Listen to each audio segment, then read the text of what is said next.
The threat from one-way attack UAVs has remained persistent.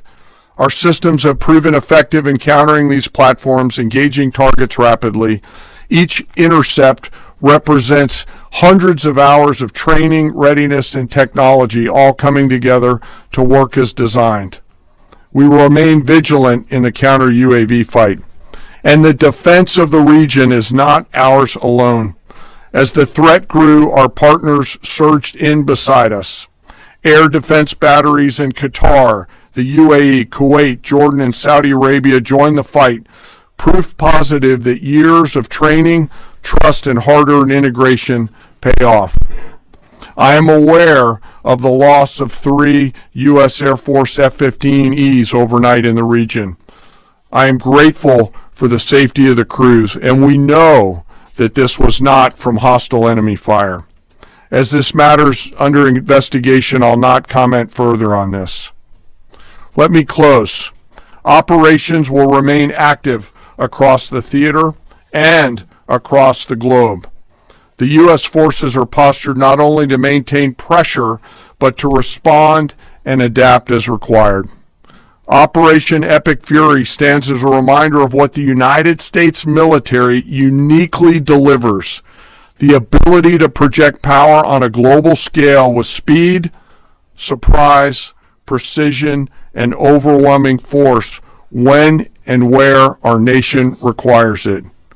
What we've demonstrated over the past several days reflects years of investment in readiness, joint integration, and professionalism of the joint force. As major combat operations continue across CENTCOM, we remain engaged globally. America's joint force retains the credibility, capacity, and flexibility to respond to any contingency anywhere in the world at any time. To those who would test our resolve or threaten the United States, our allies, or our interests, understand clearly we can reach you, we can sustain the fight, and we can scale the fight, and we will prevail. To the American people, your joint force remains steady, frosty, calm, and focused. Your service members are trained, disciplined, and determined. We understand the risks of this mission and the weight of the responsibility that we carry. We also recognize that our families also shoulder the burden at home. You are a part of this too. I am proud today, as I am every day, to stand as a member of America's joint force. There is no mission too complex, no distance too great, and no adversary too determined for the men and women who wear our nation's uniform. We mourn our fallen, we honor their families, and we continue our mission with focus, unity, and strength. And now I'm happy to take any questions. Thank you, Mr. Chairman. Right here. Go ahead. Thank you for your time. What percentage of Iranian long-straight capabilities are still in the fight, and what is our exit strategy here, and when will it be deployed? Well, they have long-range strike capabilities, which we are hyper-focused on. The brief we got just this morning, Admiral Cooper knows exactly and precisely what kind of threat matrix he's looking at, the way they might change their techniques, and how we adapt to that.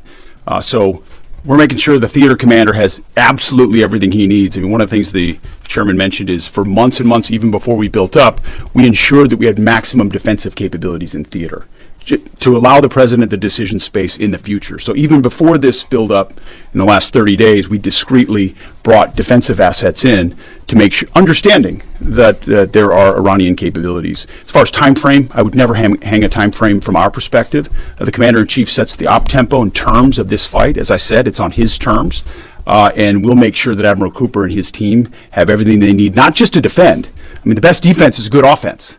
And so we're aggressively pushing into that airspace over that southern flank to ensure that we control it and we destroy anything that moves that would attempt to shoot us. Think of it as shooting the archer instead of the arrows.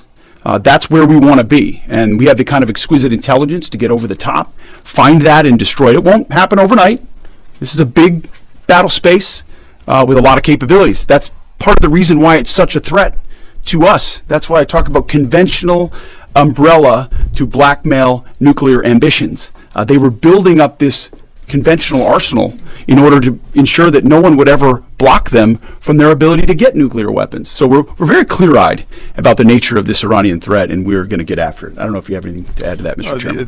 Thank you for the question. The only thing I'll add is that unlike an operation, a single operation like Midnight Hammer or Absolute Resolve, it'll take some time for us to conduct battle damage assessment, and the targeting cycle that CENTCOM will run will take those things into effect. Admiral Cooper will adjust his plan and fires accordingly to ensure that we're attriting that. He's focused on long-range strike capability coming out of the enemy, and that's a key and essential part of it. Of the capabilities that still exist from the enemy front? Yeah, that's what I mean when I say we're still doing BDA. Normally we'd be able to see a singular thing and we'd assess pretty quickly.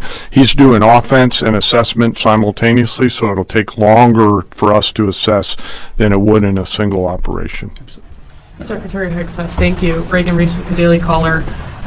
2 questions for you. The president said yesterday in his video message that we will leave Iran when we complete all of our objectives. What are our objectives? And can you share more information on how the soldiers who were killed were killed? Well, I laid out the objectives, as did the chairman. They're completely nested. I mean, Iran has an ability to project power against us and our allies in ways that we can't tolerate. So whether that's ballistic missiles and drones, so offensive capabilities, effectively their navy, which would attempt to set other terms and impose different costs, drone capabilities, which we laid out there, and ultimately, though, this tying it back to Midnight Hammer, the president has been willing to make a deal. You can't have a nuclear bomb. Radical Islamists can't have a nuclear bomb that they wield against the world.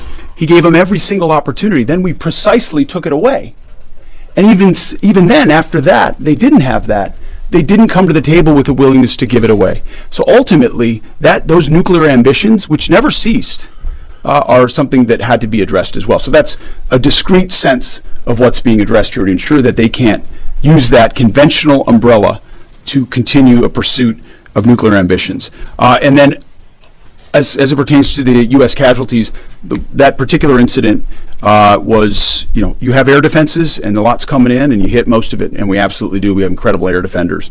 Every once in a while you might have one, unfortunately we call it a squirter that makes its way through, and in that particular case it happened to hit a tactical operations center that was fortified, but these are powerful weapons. So we certainly will do, as I said, moments like that, as we remember them and we take care of them and take care of their families, only stiffen our resolve to ensure that we do this properly. Thank you. Yeah. Right here. Thank you, Secretary Hegseth. I had 2 questions for you. First, are there currently any American boots on the ground in Iran?